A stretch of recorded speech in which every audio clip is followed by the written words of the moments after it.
Kidney एक चाहिए, जरूरत नहीं है 2 किडनी की, एक ही किडनी। इसलिए आपको मैंने बताया दोनों किडनी मिला के 20% भी काम हो रहा है तो सही चल रहा है। तो यहाँ तो एक फुल किडनी हेल्दी आदमी का मिल रहा है, तो कोई दिक्कत नहीं है, वो किडनी हम लोग लगा देते हैं उस आदमी से, दूसरे से ले करके, और इसको कहते हैं किडनी ट्रांसप्लांटेशन।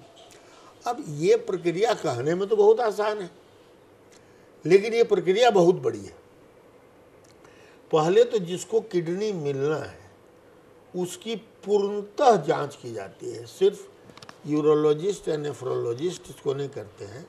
नेफ्रोलॉजिस्ट सबके लाइन में नंबर 1 है, उसके पीछे यूरोलॉजिस्ट हैं। टेक्निकल इश्यूज हम लोग देखते हैं, मेडिकल इश्यूज नेफ्रोलॉजिस्ट देखते हैं।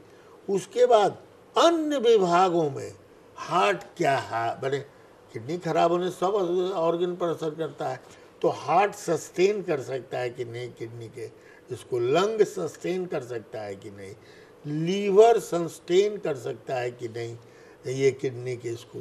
फिर हम लोग मानसिक जो हमारे काउंसलर है उनके पास भेजते हैं कि इस व्यक्ति को, डोनर और रेसिपिएंट दोनों को भेजते हैं कि इन लोगों की मानसिक स्थिति ऐसी है कि नहीं कि ये नया किडनी एक्सेप्ट करें और वो जो दे रहे हैं वो डिप्रेशन में नहीं चले जाएं। तो वो साइकोलॉजिकल काउंसलिंग कराते हैं, सारे पैरामीटर्स हमारे टेस्ट करते हैं। जब सही आ गया तो फिर डोनर के तरफ जाते हैं। अब डोनर कौन हो सकता है ये जानने की ज़रूरत है। तो सरकार का एक नियम है, इंडियन ट्रांसप्लांट एक्ट है, समय समय पर उसको रिवाइज किया जाता है। आज के दिन में पहले था कि एकदम ओनली मैंने जिसको कहते हैं क्लोज रिलेटिव्स, तो अब क्लोज रिलेटिव में भी डेफिनेशन थोड़ा सा चेंज हुआ है। उसमें अब नाना उना वाला टाइप का, नानी मामा टाइप का भी आ गया है। लेकिन उसके साथ एक और जोड़ा हुआ है इमोशनली रिलेटेड। तो इमोशनली रिलेटेड, आप हमारे लंगोटिया मित्र हैं, एक मेरा मरीज था, गुजरात में काम करता था और वहाँ से यहाँ आ गया, किडनी खराब हो गया उसका। गुजरात में एक बड़ा लंगोटिया मित्र मिला, ज़्यादा दिन पहले की बात नहीं। वो कहा कि हम तो इसको किडनी देवे करेंगे अपना, गुजरात वाला। हमने अलाउ नहीं किया, हम कहा ना भाई ये सब फेरा में ना पड़ेंगे, कहा जाने पैसा तैसा की बात है। लेकिन वो आदमी अच्छा खासा परिवार का वहाँ से आया हुआ था। अंत में हाई कोर्ट से परमिशन मिला। हाई कोर्ट ने कहा हमको लगता है ये लोग इमोशनली रिलेटेड है, इसलिए इनका आप लोग ट्रांसप्लांट किया। हमने ट्रांसप्लांट किया और सब चीज़ हुई। तो कभी कभी इमोशनल रिलेशन अपने ब्लड रिलेशन से ही बहुत ज़्यादा ही होता है, लेकिन उसमें ये देखना पड़ता है कि जो इमोशनली रिलेटेड है, अब मौसी, ममेरा भाई, सब दिन आप ममहर में रहे, आपका वो क्लोजेस्ट फ्रेंड जो बचपन से आपके साथ रहा, आपका सर्वेंट, क्या हुआ जेटली साहब का जो हुआ ये ट्रांसप्लांट, तो उनका खानदानी माने उनका सर्वेंट जिसको बचपन से रख के बड़ा हुआ और उसके बच्चे को उन्होंने पढ़ाया अपने ही बच्चे के स्कूल में, और अमेरिका हार्वर्ड यूनिवर्सिटी भेजा अपने बच्चे के साथ उसके बच्चे को। ये इमोशनल रिलेशन दोनों में था। और उसने कहा कि मैं दूंगा ये ब्लड, और आज भी फैमिली साथ है, सब कुछ है। तो इस तरह का इमोशनल रिलेशन हो सकता है जो लोग देने को तैयार हों। लेकिन उसमें ये देखना पड़ता है कि भाई इमोशनल लगा कि इतना ज़्यादा इसमें धंधा चल रहा है ना। आपको हम लोग तो रोज़ देख रहे हैं, हम रोज़ खुद इंटरव्यू पहले करते हैं। बहुत तो फर्स्ट इंटरव्यू में गड़बड़ा जाता है। वो कहेगा कि हम इनके फुफेरे भाई हैं, और मामा कहे भाई हैं, ओकरा पते नहीं है, मोमे कहे भाई हैं, नहीं पता है। तो ऐसे लोग पकड़ा जाते हैं, तो उनको हटाते हैं। और तब एक चीज़ है, हमेशा देखना पड़ता है कि फाइनेंशियल ट्रांजैक्शन हुआ कि नहीं। इस पर सरकार बहुत सख्त है कि उसको रिलेटिव बना के ले आए, रिक्शा वाला, ठेला वाला, फलना, चाहे प्रोफेशनल डोनर्स, इसमें बीच में दलाल भी लग जाते हैं। ये अभी थोड़ी देर पहले आपने देखा कि हमारे एक व्यक्ति हमारे आए जिन्होंने कहा कि हम जा रहे हैं 10 बजे, ट्रांसप्लांट है, अभी हम करेंगे। वो हमारे ट्रांसप्लांट कोऑर्डिनेटर हैं। हर यूनिट में ट्रांसप्लांट कोऑर्डिनेटर होता है, जिसके ऊपर आपकी डिपेंडेंसी बहुत होती है वही छानबीन करके उन लोग के घरे उरे जा करके पता करते हैं कि नहीं इसमें फाइनेंशियल ट्रांजैक्शन ऐसा लगता है कि नहीं हुआ है, लेकिन उसमें भी लूप होल है। मैं जानता हूं कि मेरे मित्र को उनके भाई ने दिया, बड़े पैसे वाले थे, आज से 22-23 साल पहले, तो उस भाई को उन्होंने एक फ्लैट खरीद के दे दिया। लड़की सब ज़्यादा देती है डोनर, या तो अनमैरिड लड़की होगी या वाइफ होगी या मदर होगी। तो मदर का तो इमोशनल रिलेशन मान गए, वाइफ को इमोशनल रिलेशन इसलिए है कि वो जानती है कि ना देंगे तो हमारा हस्बैंड मर जाएगा तो कोई पूछेगा कहाँ। वाइफ देती है, अनमैरिड सिस्टर इसलिए देती है कि उसको गांव में सब कहता है, बने घर में कहता है कि ला ये बचवे न करते ही एकरे में सब खर्चा डायलिसिस के हो जाते ही तो तोर ब्याह कैसे हो, तो चाहे यही है वो कमाने वाला है, इसको बचाओगी नहीं तो तुम्हारा ब्याह में दिक्कत हो जाएगी, तो बेचारी दे देती है।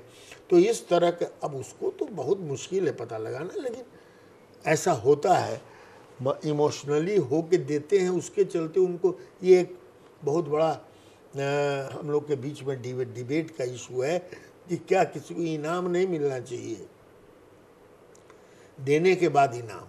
खरीदना एक चीज़ है और देने के बाद इनाम मिलना है, तो ऐसा चलता है। लेकिन बिहार सरकार के साथ सबसे अच्छी बात है कि बिहार सरकार इस मामले में प्रोएक्टिव है।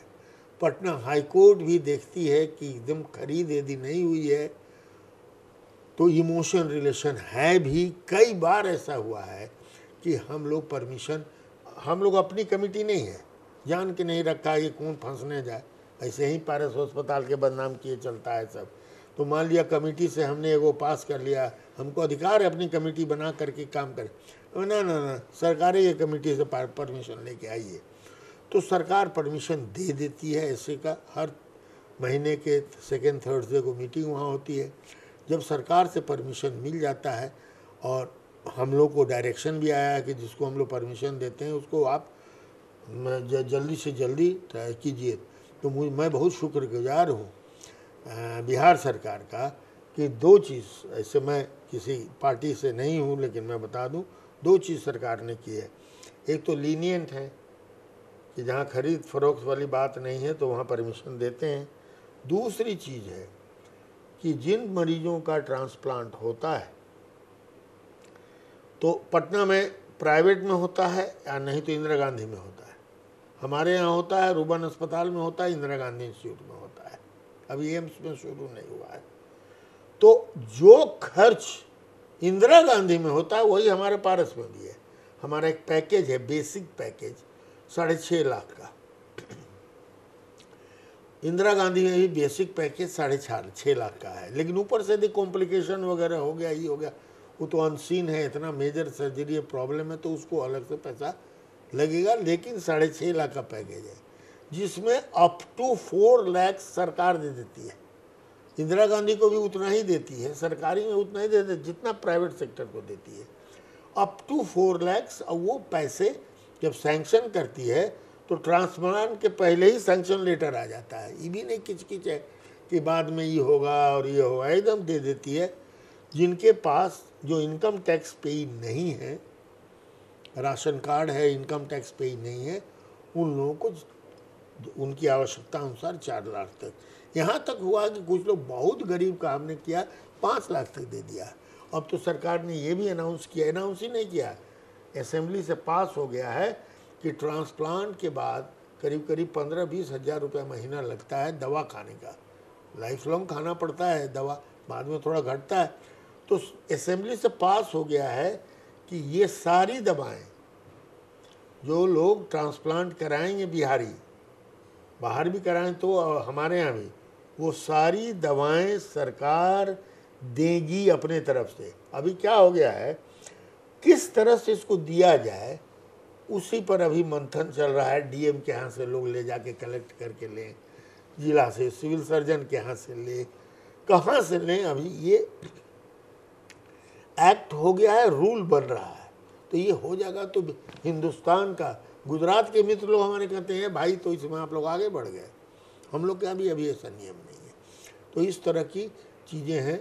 आयुष्मान भारत के अंदर अभी में ट्रांसप्लांट की बात नहीं आई है, लेकिन हो सकता है कल हो जाए तो और मज़ा आ जाएगा, कोई दिक्कत नहीं होने वाली है।